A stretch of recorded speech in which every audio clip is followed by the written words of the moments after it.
Assalamu alaikum wa rahmatullahi wa barakatuhu. Bismillahir Rahmanir Rahim. Inna alhamdulillah wa salatu wa salam ala Rasulillah. Indeed, all praise is due to God, and peace and blessings be upon his beloved messenger Muhammad and his family and companions and those who follow his way until the day of judgment. I want to start by sharing a few thoughts on this amazing, inspiring verse of the Quran. It's just, subhanallah, it's like it should be the motto of our lives. It should be the motto of our mission as we journey through life. And Allah subhanahu wa ta'ala says, "O you who believe, stand out firmly for justice as witnesses to Allah, even as against yourselves." And this is the amazing thing, because it's actually, it's too easy to talk about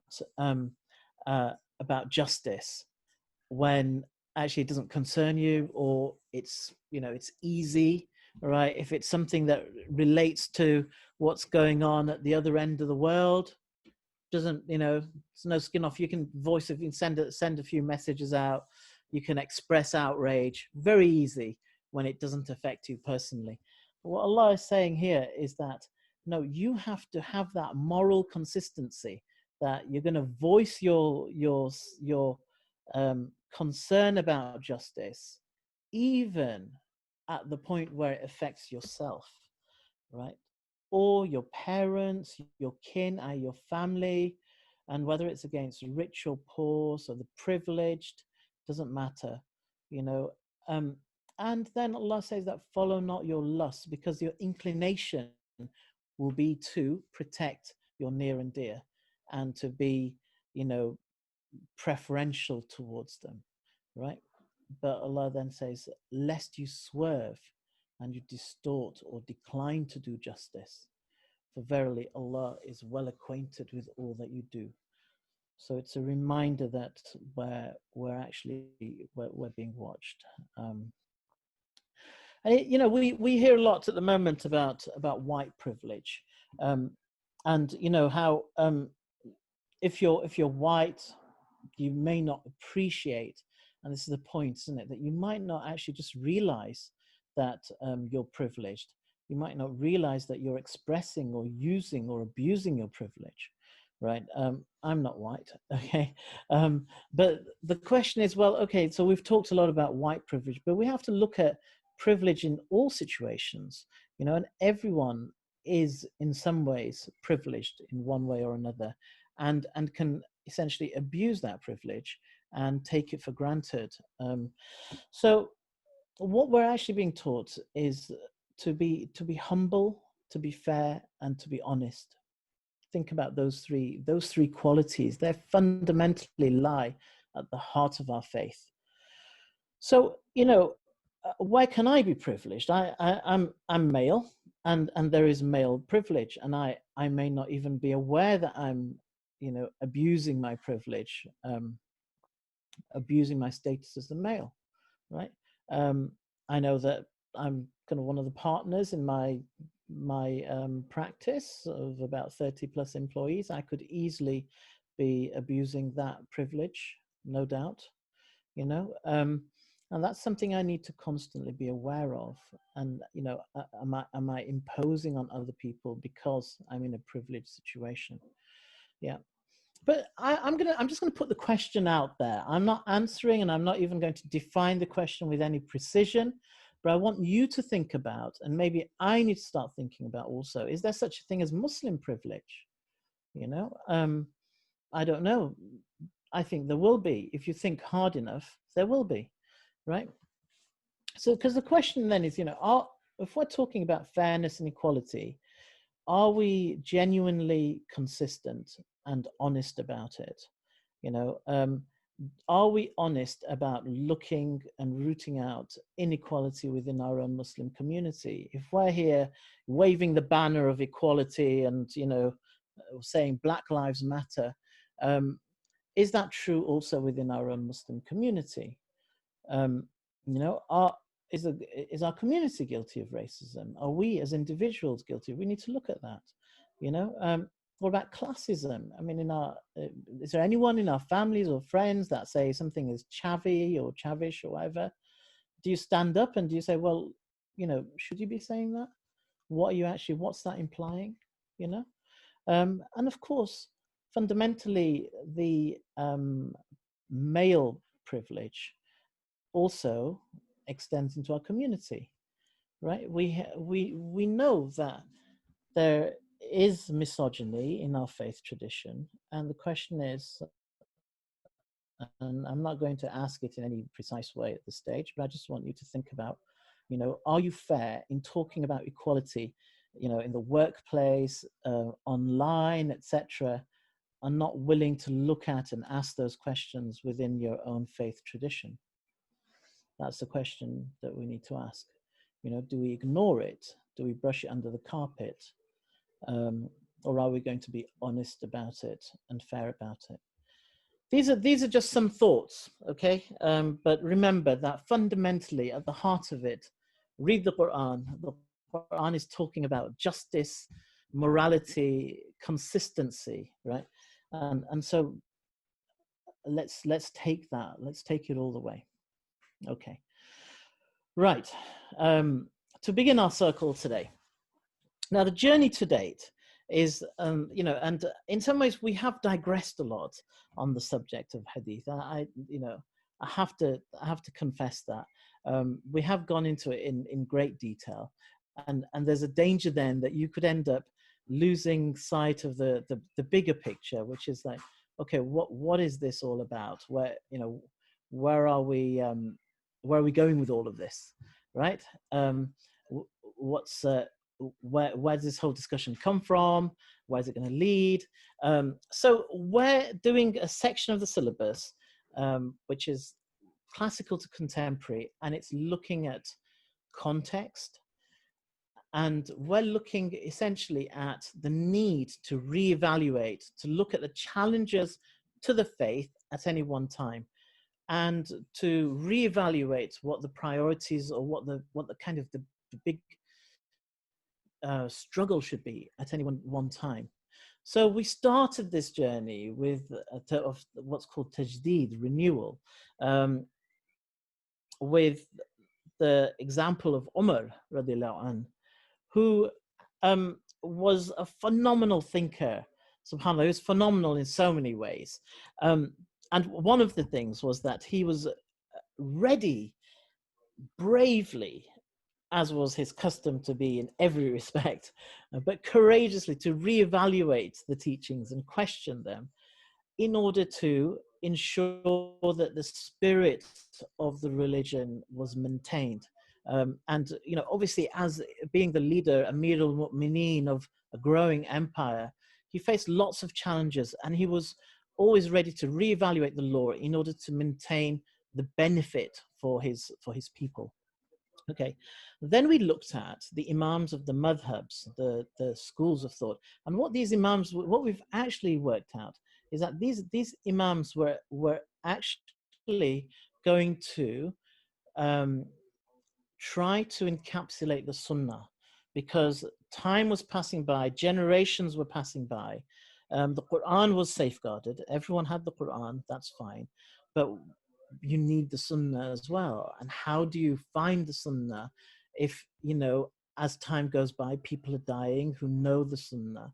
So let's encapsulate it. Let's define it and encapsulate it. And define it not just as a concept, but in detail, because people's lives depend on Sunnah. People wanted to live the way of the Prophet in every precise manner, where it came to buying, selling, making judgments, how they pray, how they dress, how they eat, everything. So they codified the Sunnah in immense books, okay? Then a generation later, and this is what we've come into now, and as we did that, we did a bit of a digression into, well, how did they analyze hadith when they come into conflict with what you might understand the Sunnah to be? But anyway, so after that, the next generation, Sunnah codified. We have the Muwatta, Imam Malik. Imam Malik codified the Sunnah as it was captured in Medina, the city of the Prophet. This is where the Prophet had lived and taught. 10,000 companions lived there. There were great scholars in Medina who kept the teachings alive, and Imam Malik captured that in the Muwatta. So that's done. Then a generation after that, people start to say, but the Hadith are disappearing. You know, people who know the Hadith are dying. And unless we ensure that everyone has a tradition of teaching to the next generation Hadith, and we write them down, put them together into big collections where they can be secured and many copies can be made, that the Hadith could be lost. And the Hadith will give us the nitty-gritty. We've got the Sunnah, but we want to know the nitty-gritty of the prophets, day to day, the stories about the Prophet, you know, and that's, you know, the Sunnah is more important. That's crucial. Then you want to know all the little stories about the Prophet, and the memory of those people was disappearing. They wanted to capture that. And so that came next. So this is what we're talking about now, okay? And then today what we're going to do, and we've done quite a lot of that. We've understood how there was a tradition from the beginning of teaching. So some people were very busy in Medina, some people had gone off to different cities, etc. And wherever people had time and they had learning and they had that love for the deen, they would sit down, learn what they did from previous generations, and then teach it to the next generation. And people would write a few aid memoirs, suhuf or sahifas, which are like little collections of their hadith that would help them to memorize. And at all times, writing little bits, going with memory, went hand in hand, okay? So the scholar would then test according to writing, then test memory, then the student would write, and then the scholar would look at his teacher would look at the writing and test them, etc., to make sure that that continuity had been preserved, right? So this is what happened. We know that as people started to actually make up things as well, because it's kind of convenient, then other scholars developed copious notes on the transmitters of hadith. Okay, their biographies, which you might say is like backbiting, because it wasn't all positive, right? But they needed to be honest because it was so important to accurately preserve the hadith, the sayings, the stories of the Prophet ﷺ. So they had no shame, essentially, in being totally candid about the qualities of these transmitters. And this is called ilm al-rijal. We've talked about this. And literally, you could fill shelves, you could fill rooms with the details that were written about each of these people. Okay, that's where we've come to. Now we're talking about Orientalism, okay? And what we're going to talk about today is how there has been a tradition in kind of Western academic circles to challenge this narrative that I've been painting, essentially, about how hadith were preserved. And fundamentally, if you are going to undermine the whole story of how hadith came about, then there is a danger that really nothing is left of our deen. We're then left with just the Quran. Okay, so we need to obviously take seriously anybody who's going to challenge our narrative, right? And also be candid about it, be honest about it, evaluate it, and see to what degree there's truth in it, and to what degree it can be challenged, right? So the whole story of questioning a faith tradition begins with this idea of the historical critical method. Okay, the historical critical method is a notion that began back in the 19th century in Germany, particularly, where people looked at the Gospels. You know that the Gospels are attributed to the disciples of Isa alayhi salam, his close companions, you might say, right? Matthew, Mark, Luke, and John. But if you actually look at them in detail and you actually look at the earliest evidences, you find that they didn't actually have an attribution to begin with. And then you start noticing there's inconsistencies between them. And so then they started to say, well, hang on a sec. You need to suspend belief in whatever the people of that religion are asserting. okay, and stop and say, okay, what is your proof? We're going to start with a baseline of skepticism, right? The first thing we're going to say is none of it's true. It's all made up because you're sincere, you love Jesus, you just collected whatever you wanted or anything sounded good about Jesus, put it together. Where's the proof? Okay, so then they started this kind of started this sorry, I've just heard that you can't hear. Let me know if the sound is not very clear. Okay, I'll just kind of twiddle with the mic a little bit. Sorry about that. So they started analyzing in great detail the Gospels, other sources, maybe outside Christianity, that might corroborate the existence of, first of all, the existence of Jesus, and then the existence of the Gospels, compared closely the style of each of the Gospels, looked at the context in which those Gospels may have emerged, etc. So asked lots and lots of critical questions to evaluate whether they're true, but obviously starting from an idea that they're probably not true, but to what degree there might be truth there. Okay, so essentially, there's a question there: were the Gospels like Hadith of Hazrat Isa? Yeah, essentially, they're like a collection of Hadith, you might say, except there's no chain, and there's actually no author for the books either. That's the problem. Okay, but actually, a huge amount of effort has gone into establishing degrees of kind of accuracy for elements within the Bible. Anyway, but that's a digression.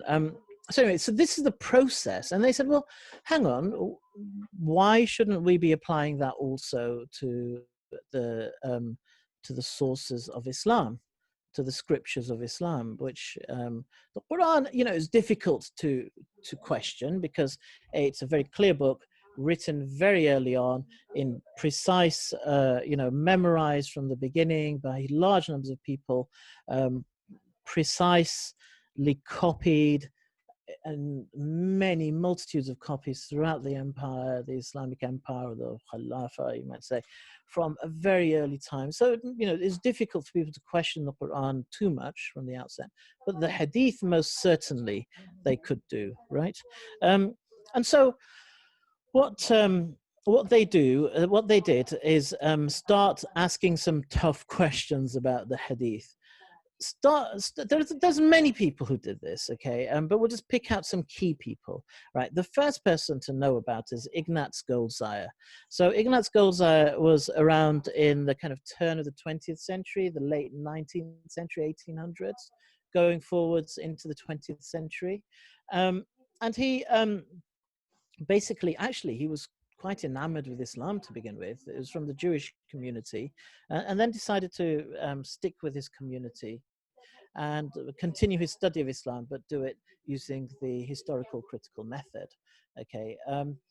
So yeah, just as a kind of pointer. So this is what we're going to do today. We're going to look at the Orientalists, particularly Goldziher, and we're going to look at Joseph Schacht. Then we're going to look at the revisionists, who are people essentially who went even further with the skepticism, shall we say.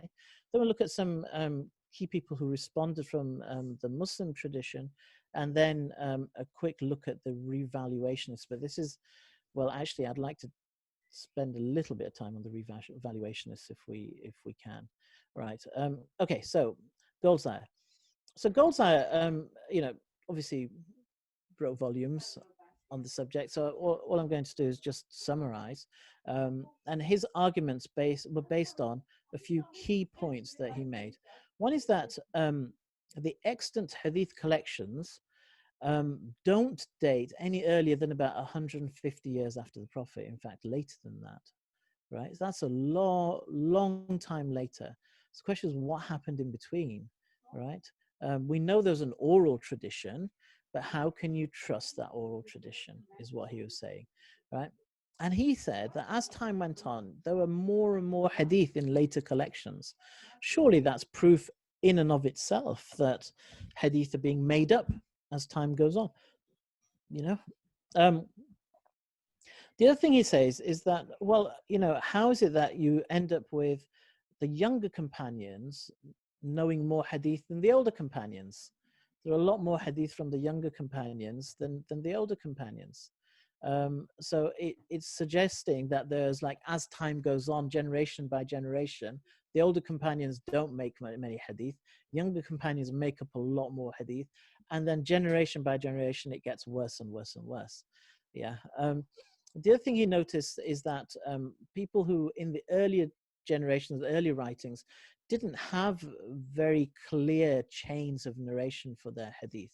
So could it be that as time goes on, people start inventing precise chains in order to validate their opinions? Okay, that's another point he was making. Then he talks about how hadith contradict each other.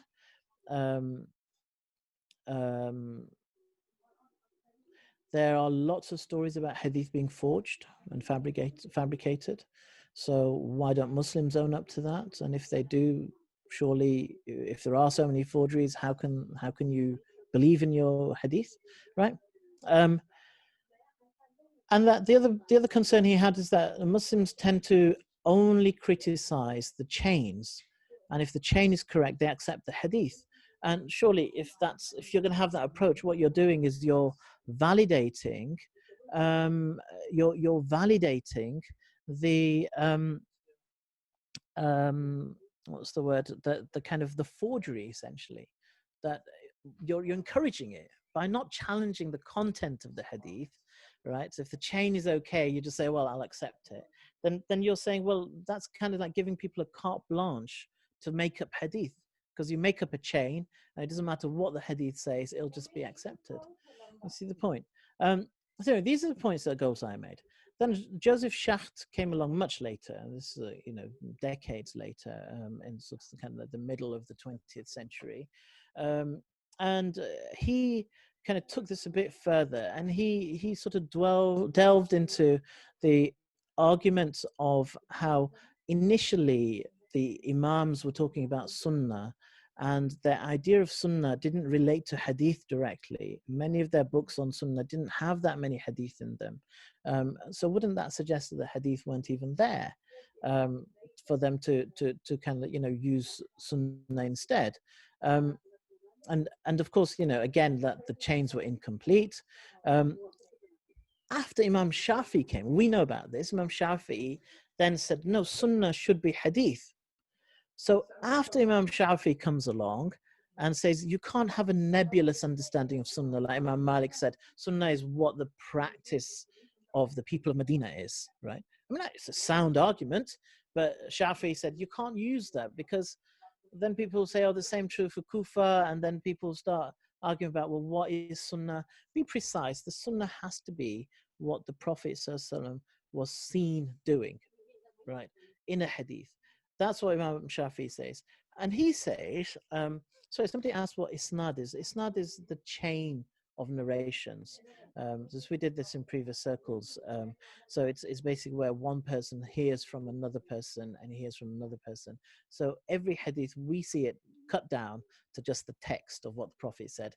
But actually, when you look at the book itself in Bukhari or Muslim, wherever, you'll actually find a full chain of I heard so-and-so who heard from so-and-so who heard from so-and-so who heard the Prophet say da da da. Okay, and that validates the hadith. It gives it that check of whether it's just been made up or not. Okay, sorry. So Imam Shafi says you have to have hadith to make sunnah. And what Shah says that after Imam Shafi comes along and says this, then suddenly you find these people coming along, producing all of a sudden massive books of massive numbers of hadith. So Imam Shafi's famous student was Imam Ahmad bin Hanbal, and he produces a book, the Musnad of Imam Ahmad, with 30,000 hadith in it, right? So you can see that someone will say, well, how did he find that many hadith? You see. So this is kind of like essentially his one of his key arguments. All right, so he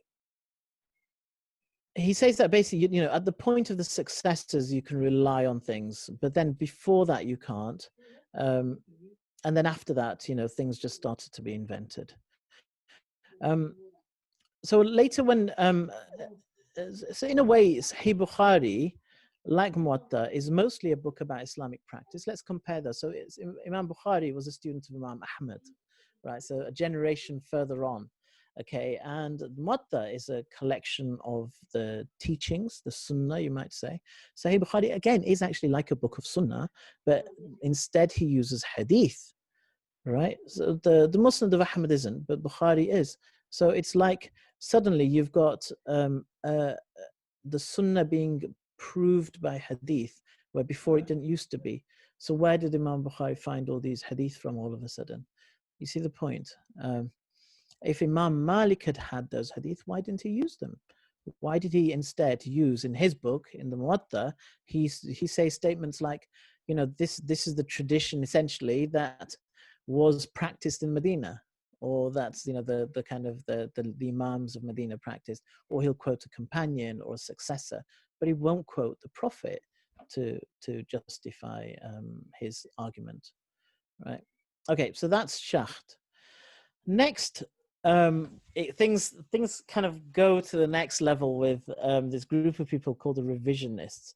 So Revisionists, and kind of led by Crone and Cook, basically argued, and they wrote a book called Hagerism, and they were basically arguing that, look, if you're going to be skeptical about the teachings of this faith, do it consistently, right? Be totally skeptical. Don't say, oh, we'll accept the Quran and we'll accept, some bits as authentic. Just say, no, all of it. We've got good reason to suspect all of it. We're going to look outside the faith only for evidence. So they looked at just archaeological data, anything written by Christians, etc., discounted anything that was written by Muslims, and came to the conclusion that essentially Islam had been a Arab Jewish movement to try and reconquer Jerusalem, that it had probably even been based in not even in Mecca originally, and that Mecca actually didn't have any basis. You know how we're told that Mecca was a great trading post, and it's where the Kaaba was, and it had been for centuries or thousands of years, since the time of Ibrahim alayhi salam, or even earlier maybe. And they said, no, there's no evidence for that at all. Mecca didn't really exist. It's just been made up. And then suddenly somebody plonked the Kaaba there and made it holy. And so basically this movement comes along. Some Arabs start conquering a lot of stuff, and they decide to make up a religion in retrospect. Okay. I have to say that it's not got very far, this idea, because it's not, it's just so kind of like vastly sort of farcical, really, and fantastical to sort of say, well, let's reject everything that comes from the Muslim heritage. But, much to my annoyance, there is a person called Tom Holland who has taken this theory and added a bit more spice to it, put together this book, In the Shadow of the Sword, in 2012. He could be quite an obscure person, but unfortunately, he's given a lot of credibility because he chairs the Radio 4 Making History show. Still does. So you'd expect that he's a person with some kind of credible historical training, his training in history. Then, so he put together this book, which was based on that whole kind of idea, and essentially came to a conclusion similarly that there basically was no Islam until, about 100 Hijrah. And then after that, it was all made up retrospectively based on just archaeological evidence and discounting any Islamic sources. And then he produced a program as well for Channel 4, Islam, the Untold Story, and got lots of positive critical review for it and fame and I don't know what else. But you know, basically it's such a farcical extreme position that it's just a shame that a person who would hold such a position is given so much credibility. That is annoying, to be honest. Quite simply, to suggest that 100 years later, when Islam has spread to every corner of the known world, pretty much from Spain all the way across to the borders of China, that suddenly at that point people would make up a prophet, his book, all the stories about his companions and their feats, and the volumes and volumes and volumes of material about this, and everyone would accept it hook, line and sinker, and that the stories would be consistent from wherever you went in the world. It would all be consistent. You know, how on earth does that happen? How do you get a Quran in Spain being exactly the same Quran on the borders of China, Central Asia, you know, suddenly being made up, you know, fictitiously concocted? And, you know, why would you, if you're writing the Quran, why would you write it in the way that it's written?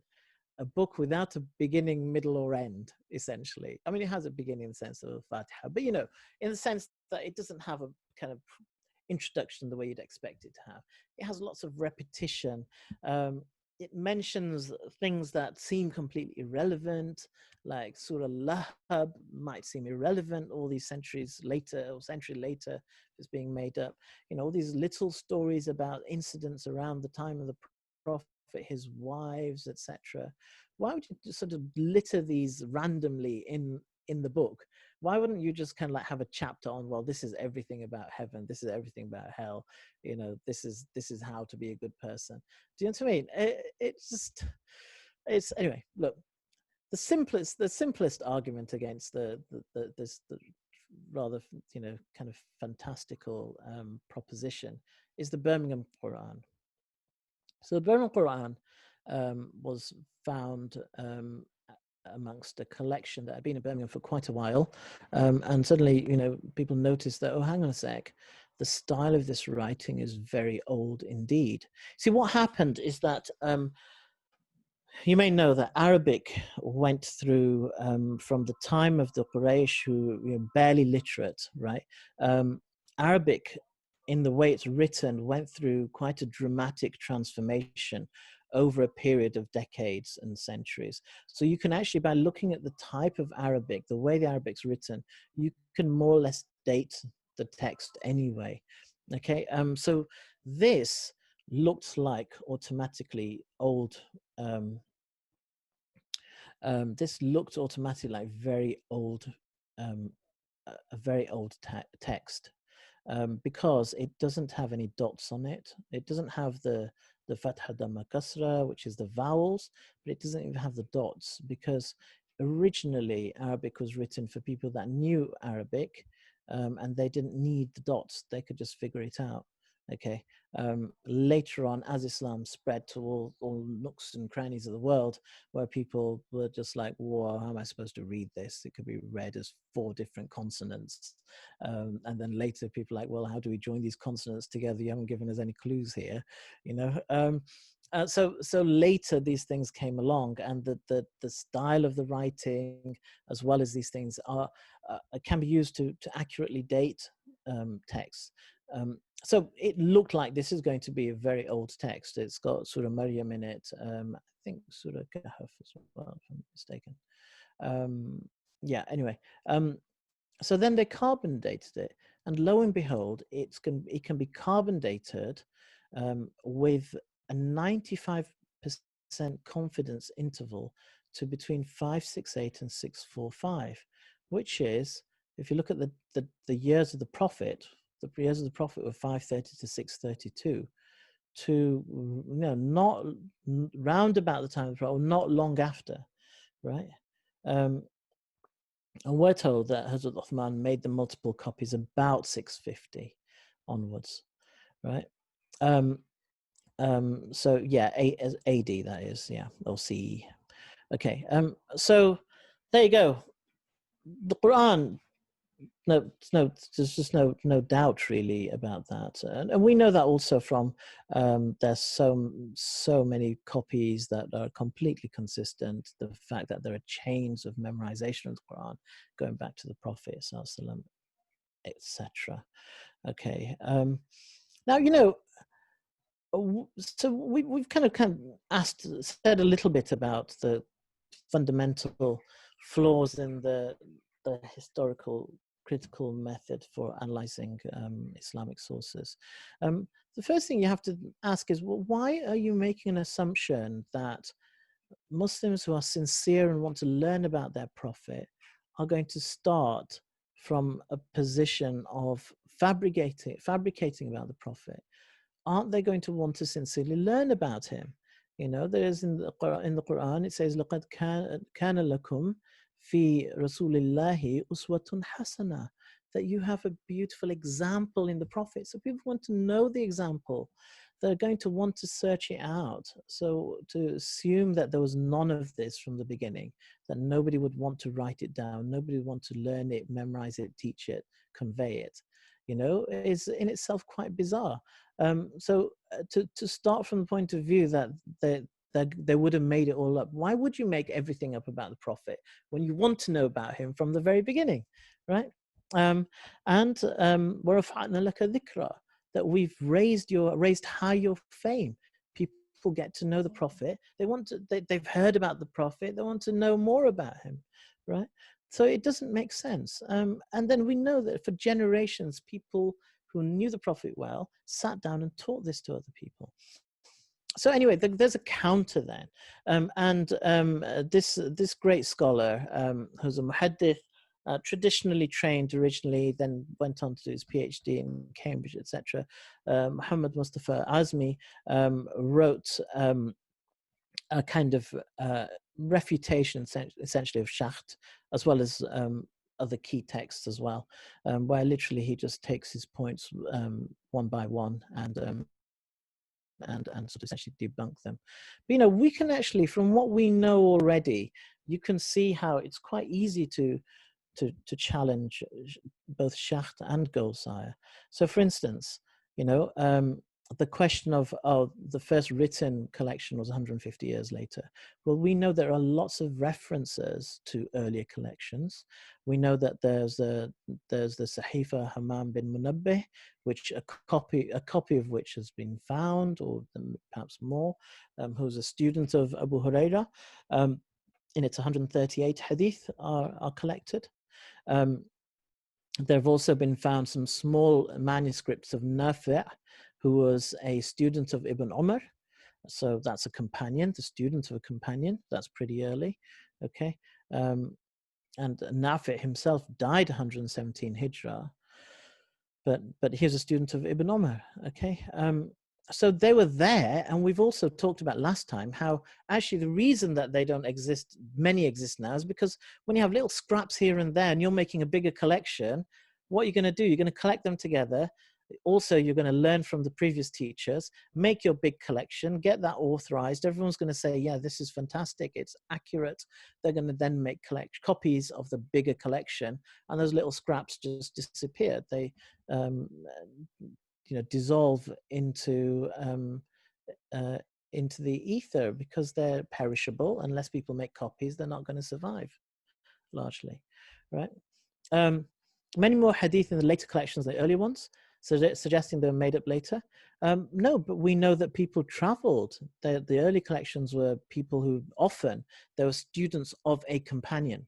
So they had their lives and they sat down regularly to learn from the companion. So they wrote down all the hadith they knew of that from that companion, right? Like, for instance, Amra was a student of Aisha, yeah, Nafi, a student of Ibn Umar. And then, you've got Hammam bin Munabbih, student of Abu Huraira. He had a handful of other key students who wrote down from him, etc. So they had small collections. Then people traveled, right? Ash-Sha'bi, who died 104 Hijrah. That's not very much after, you know, he was alive a few decades after the Prophet. Bearing in mind, the Prophet died 10 Hijrah, right? So a few decades after the Prophet. And people said, how did he manage to gather so many hadith? He replied, by hard work, long travels, and great patience. This is what they started doing, is journeying, collecting from different people, going city to city, putting them together. So of course they're going to get bigger over time. Hadith related by younger companions are more numerous than by later companions. Yes, of course. What's surprising about that? Think about the earlier companions. Think about the, Ashratul Mubashshara, the 10 that were promised paradise in one go. Think about all the amazing early companions, Hamza, Mus'ab bin Umair. A lot of them died in battles. A lot of them were very busy establishing the Islamic State. They had roles in government.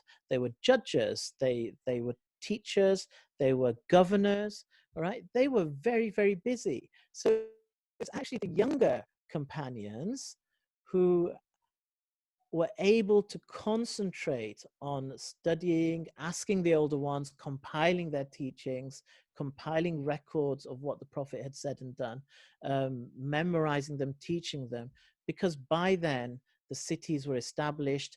There was a degree of wealth so that the people could, there was some people who had the wealth that they could actually sit down and just study. Okay, I mean, a lot of these companions were on stipends from the state because they were companions. By virtue of being companions, they were honored with stipends, so they didn't actually need to go out and work too hard, and they could concentrate on study. Right?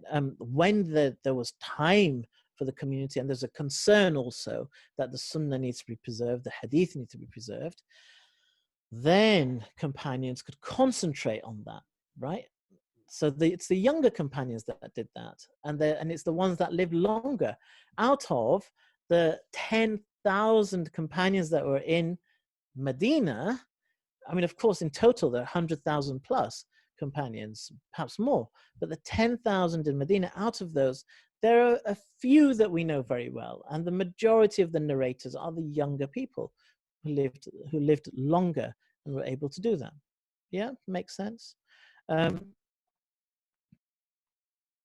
the other question that kind of connects to that is that if people later had gone around en masse forging hadith, surely it would be easier for them to validate their hadith if they said, oh, Ali said this, or Abu Bakr said this, right? But it's a testament to their honesty that they're using as their authorities people who actually would have said it, right? Which is the younger companions. Yeah. So, right. Let's see. Isnad was patchy in the first century. Yeah. Okay. That's understandable. The reason it's understandable is, can you imagine? What you have to do is just put yourself in the mind, in the life of, let's say, a community, let's say the people of Yemen who are being sent was it Abdullah ibn Mas'ud and Abu Musa al-Ashari? These two companions are being sent to Yemen to teach, right? So when they arrive in Yemen, they're not going to say to the people, oh, I heard the Prophet say that you must da da da. People will just say, okay, what does the religion teach? The Quran. Teach me the Quran. Oh, I like the Quran. I accept, I believe. What do I need to do next? This is what you need to do. Do you see? That's all they're going to say. They're not going to have to say, oh, the Prophet said that, okay. So it's because that's obviously that's where it's coming from, right? And the same goes on for a few generations as well. So that to the time of even Imam Malik, he could just say that, this is what we used to do. This is what we do in Medina, right? Or if he gives an authority, he can give the authority of, well, the companions who, such and such companion who knew the Prophet well, said that this is what they used to do at the time of the Prophet. Do you see? And then it's only later that people start saying, well, okay, tell me exactly who you heard that from. And of course, the hadith are there. It's just there's no need to quote them. And this is the thing, that there were many people conveying hadith at the time of Imam Malik. Imam Malik was a muhaddith, but that wasn't his focus. And in the Muwatta, he didn't need to use hadith for evidence. In fact, the problem is that the hadith were causing confusion. There are some weak hadith, some fabricated hadith around, some hadith that seem to contradict. In fact, sometimes Imam Malik would quote a hadith in Muwatta and say, but we don't follow this, just to show that hadith are there. There's loads of hadith, okay? But that's not what's being used in those days to substantiate arguments, right? Because if a companion say something, that tells you that this is what they used to do, right? Whereas a hadith is just a snippet, it's a snapshot of what the Prophet had said at a moment. It doesn't necessarily mean this is what was the sunnah. It's not what everybody was doing, right? And we know, there's some great quotes of people from the time of Imam Malik who says that, for instance, Ibn Wahab says that I gathered a lot of hadith and they drove me to confusion. I would consult Malik and the Layth bin Sa'ad, another great scholar, and they would say to me, take this and leave that. Yeah. So hadith are there, but they were concentrating on the sunnah and making sense of those hadith. So I think, hopefully it answers that question. Many hadith contradict each other. Well, some do. When you look at the authenticity of the hadith, less and less contradict. And then often it's because of context. Okay, but Imam Shafi, for instance, detailed a very clear method for how to reconcile hadith. Okay, so I don't think that is half as true as it could appear once you start looking at the authenticity. Okay, then the next thing that is absolutely clear is that yes, there was forgery. Yes, exactly. And that's why the scholars of hadith tried to sift out the forged hadith, the fake ones. There are books and books on the mawdu'at, which is the fake hadith, right? Where the scholars have said, look, this is the reasons why this hadith is fake. There's such and such narrator in the chain, in the sanad, and he's a liar, okay? So yeah, absolutely there is. We know that there was a lot, there's a great book by Siddiqui. I'll show you this, there's a cover, but I'll pass on the references. Definitely worth a read. Fantastic book. So he goes through all the lots of examples, colorful examples of people that used to forge. People forged often when there was a big controversy, like the kind of the time of Uthman, just before Uthman, during the reign of Uthman, there were lots of issues at the time of Ali and Muawiyah, then the Shia and Sunni sects and the Umayyads versus the Shia. So people had reasons and then they would forge. Okay, sometimes people actually forged for just for fun, just to encourage people and give them a little bit of an extra sort of, so that they make up fanciful stories about exaggerating, just sort of weird things. Like someone was caught in a mosque creating a big crowd around him, saying that I've heard from some who said to them, down to the Prophet, that if you can touch your nose with your tongue, then the fire of hell you'll be excused from the fire of hell. So all sorts of farcical things. Imam Ahmad and was it Ibn Ma'in were together in the mosque, and somebody stood up and started preaching and attributed a rather fanciful hadith to them. And they're looking at each other and called him up afterwards and said, what's going on here? And he sort of, excused himself. So this is known, right? And sometimes even pious people would do it. So one person was caught, who's a well-known judge, etc., was caught fabricating lots of hadith about the virtues of various surahs of the Quran. And he said, well, I was doing this trying to encourage people to read the Quran.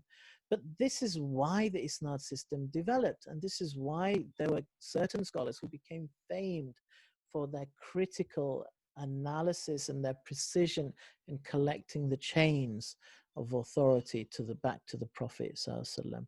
Yeah. There are lots of examples of this, and they're in the books. And I might, with the notes, I'll actually add. I'll flesh the notes out with those examples for you, inshallah. Okay. an example of this is that, I mean, Jonathan Brown, for instance, postulates that, so that's another great book to read, quite heavy, but this book worth reading. Okay, so Jonathan Brown postulates, but actually that's in misquoting Muhammad, he actually suggests that even Imam Bukhari may have been less precise with the not so important hadith. So the important areas are creed and law, because that affects people's lives. Creed affects your faith and affects your akhirah.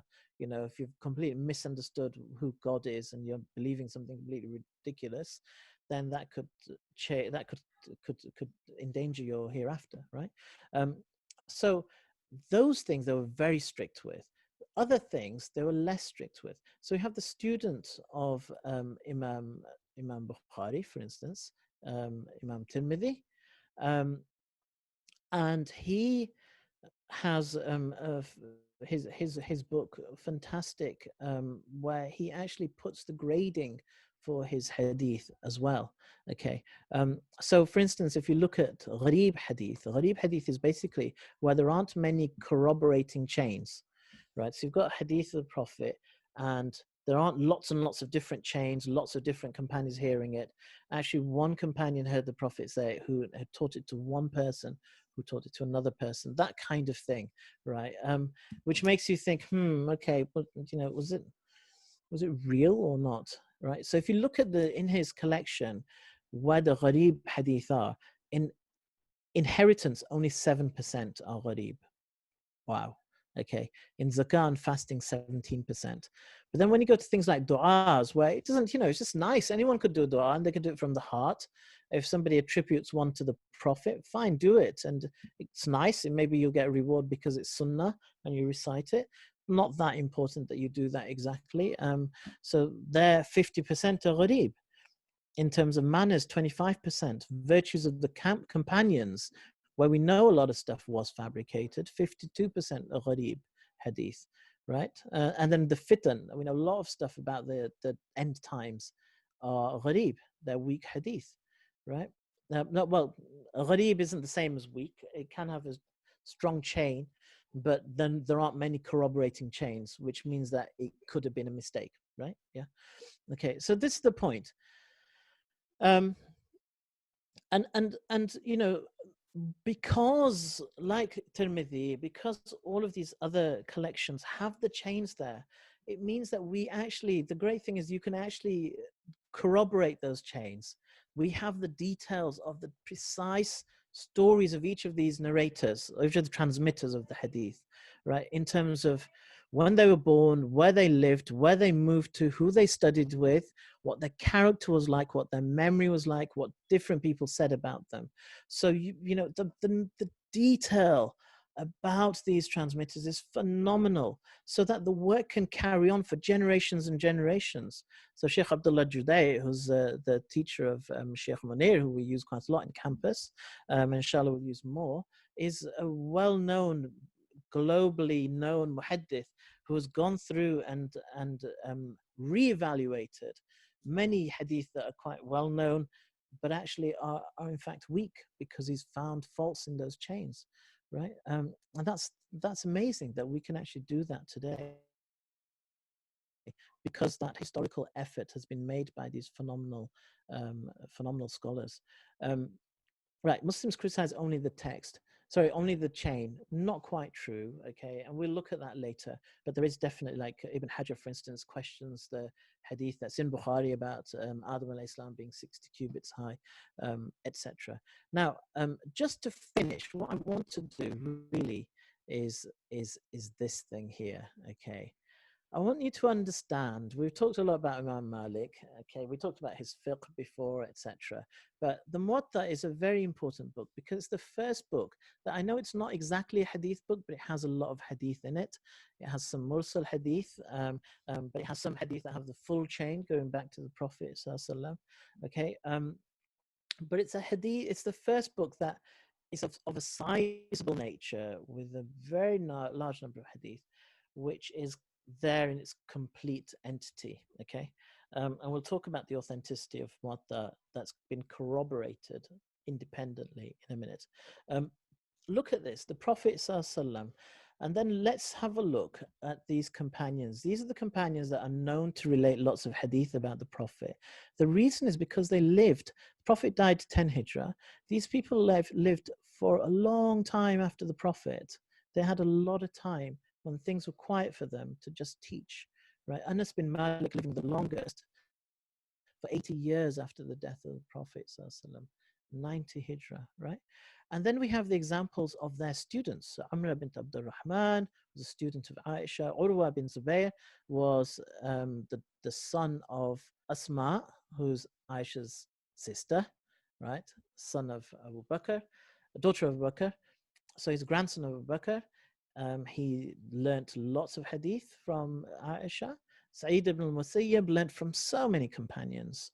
And then these three taught Zuhri, right, who was a famous muhaddith who just was obsessed with books. His wife was like, my one regret is how much he's obsessed with books, and he collected and collected and collected.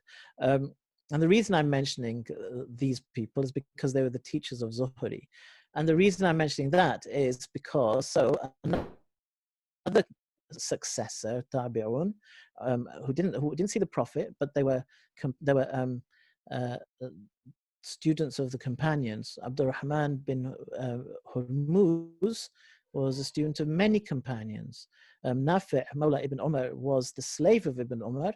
Even after he was freed, he stayed with Ibn Umar for further 30 years and did 30 Hajj with Ibn Umar.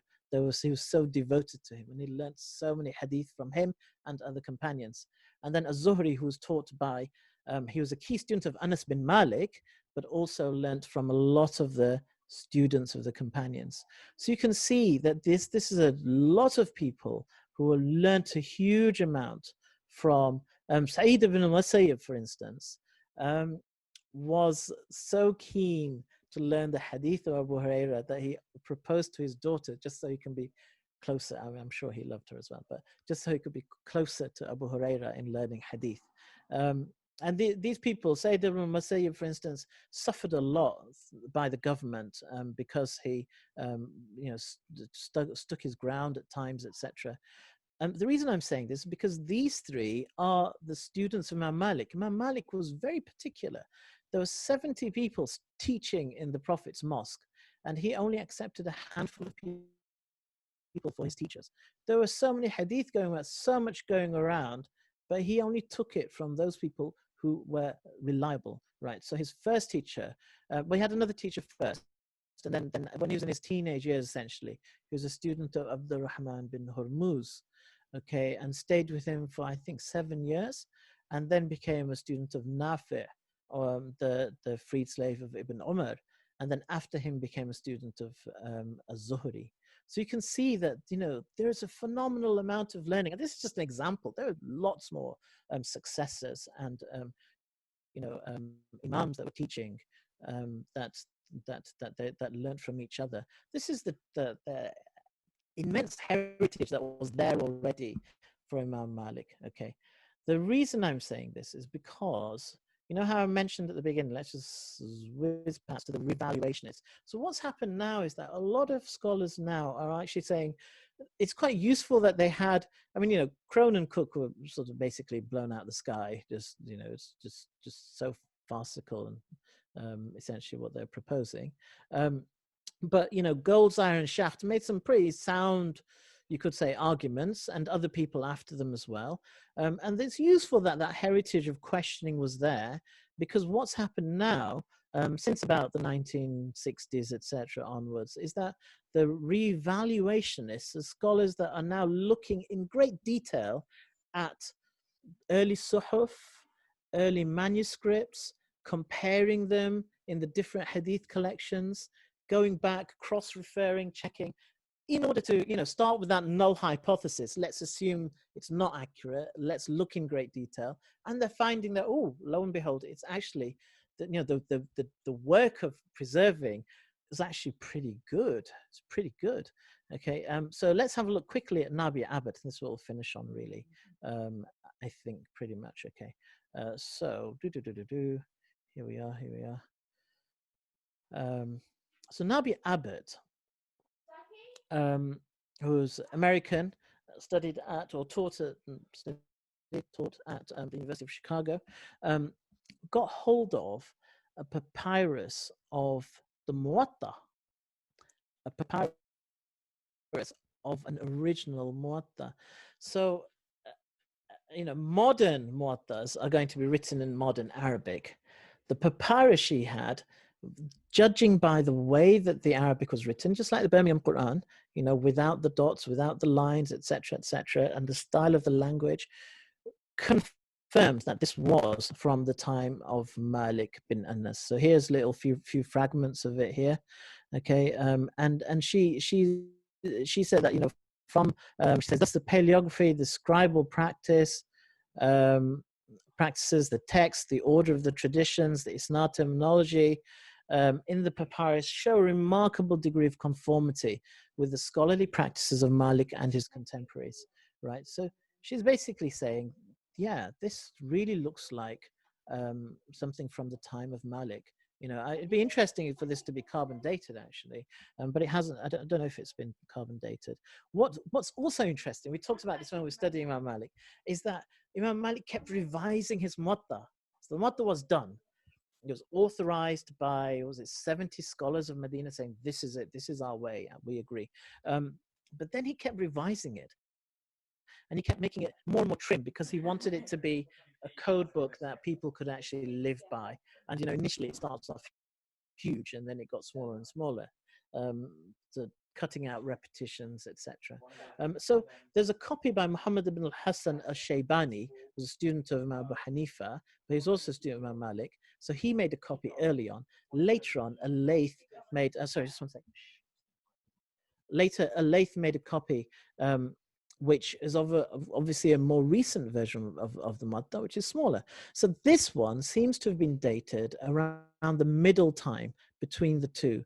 And she's got various reasons for saying that in terms of, for instance, the presence of certain hadith that aren't there later on, the order in the head of the hadith in this text. What's also really interesting, so this is an example, her book is, the scholarship is just phenomenal in that, okay, but her book is available as a PDF. It's available on Wikipedia, actually, to be honest. The link is there. So, for instance, she quotes a tradition which in the papyrus has a word which is kafatiha, right? And in the written copies that exist at the moment, it says kafaniha. Now, kaftiha is a cooking pot, and kafaniha is food without salt. And the context of that hadith doesn't make a lot of sense when you say food without salt. But the difference between the kaftiha and kafniha is one dot, which is clearly written in this copy and would have been the original. That would have been the original muwatta with the two dots, meaning cooking pot. But when people copied it later on, they must have got a copy that had the dot missing, got rubbed out, and it meant something really different, and they still copied the hadith. Fascinating, absolutely fascinating. Just quickly mentioning, there's another book by revisionist scholars published in 1983, where they look at a copy of Hammam ibn Munabbi, the student of Abu Huraira's book, and they look at the 138 hadith, and this has also been done by Hamidullah as well, and basically follow those hadith through into the other hadith collections that we have today, and you find that of the 138, a good number are present in Bukhari and Muslim in exactly the same wording, all right? And then almost all of them, -2, so 136 of them, are there in the Musnad of Ahmad, because Ahmad took everything. He wanted to collect everything that had a reasonable chance of being from the Prophet. He put it there, okay? So all of Muhammad ibn Abi, minus just 2 hadith, is in Musnad. And what he looked at is, when you look at the chains of hadith, if you take a hadith that's in Hammam ibn Abbas, okay, and these are the words that Hammam ibn Abi wrote down from Abu Huraira.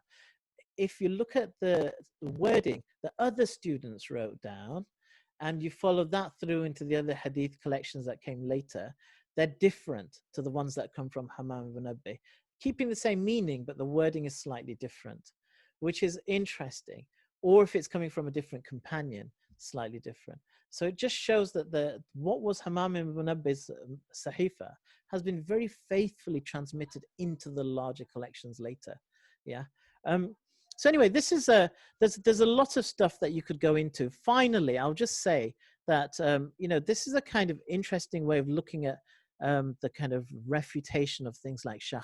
So Shah says, oh, lots of hadith came later. Well, yeah, because look, this is an example of one hadith. And it's in the notes. You can see exactly what the hadith is. But this is the family, the chain tree, okay, of who heard it from who.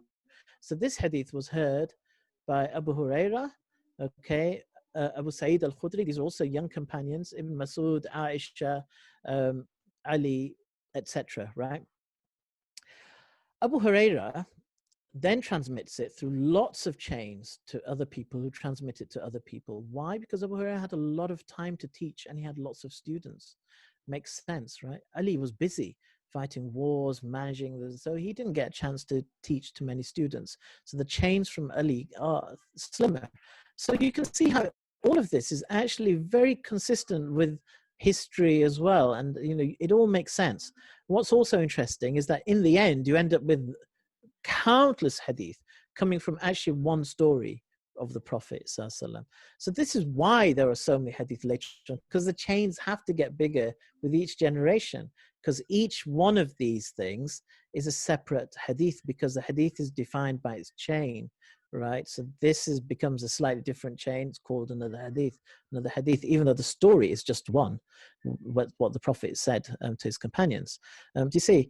The other thing that's very interesting about this is that if there was a forger somewhere, then the tree would look the other way around. There'd be a guy in the middle saying, I heard from this companion, that companion, that companion, that companion, that companion. And then he might have one or two students, and then suddenly lots of students. There'd be like a bottleneck, yeah, and that tells you straight away that, oh, there's an issue with this hadith. So and there are lots of, you can see that in Jonathan Brown's book. He's got lots of examples of these hadith trees. They're very interesting to look at. And of course, this is the kind of thing that scholars are doing now in kind of Western universities, is studying these hadith trees and trying to, challenge, but finding actually there are a lot of corroborating evidence for the effort of the great scholars. Remember, there are many people who were slack, but the people who became famous, out of the thousands and thousands, the people who became famous were the ones who were very particular. So the example of Imam Bukhari, that he came across 600,000 hadith, or some say 750,000, and out of that he only wrote down between 5,000 and 9,000 if you talk about repetitions, etc. So that's, I think that's what we're going to cover. The notes will be available later, inshallah. I think I think we've kind of covered most of the questions there. So inshallah, I'll forward those on. What was I going to say? Next week, inshallah, it will be Ustad Mubashir, and he will talk about weak hadith, which is very interesting. How do you spot a weak hadith? It's important. The reason we're doing all of this, I know it seems like a digression, but the reason is because I really want people to benefit from a degree of, you might say, Islamic literacy. Yeah, there is a real crisis of Islamic literacy in the Muslim community, that people don't know about the hadith collections, they don't know about these the kind of famous companions, and that lack of knowledge means that someone can just say anything about the Prophet and just accept it. So having that ability to be a little bit more thinking, a little bit more critical, understanding where where a hadith comes from, how it's evaluated, is really important, especially when you go onto campuses and you hear all sorts of things, and there are all sorts of things going around, even in our community as well. So you'll see that next week. Ustad Mubashir will talk about some hadith that are weak, and often they're kind of circulated widely. The week after that, inshallah, we'll be doing matan analysis, which is very interesting, which is, you know how Goldseye said, oh, but Muslims don't criticize the actual text of the hadith.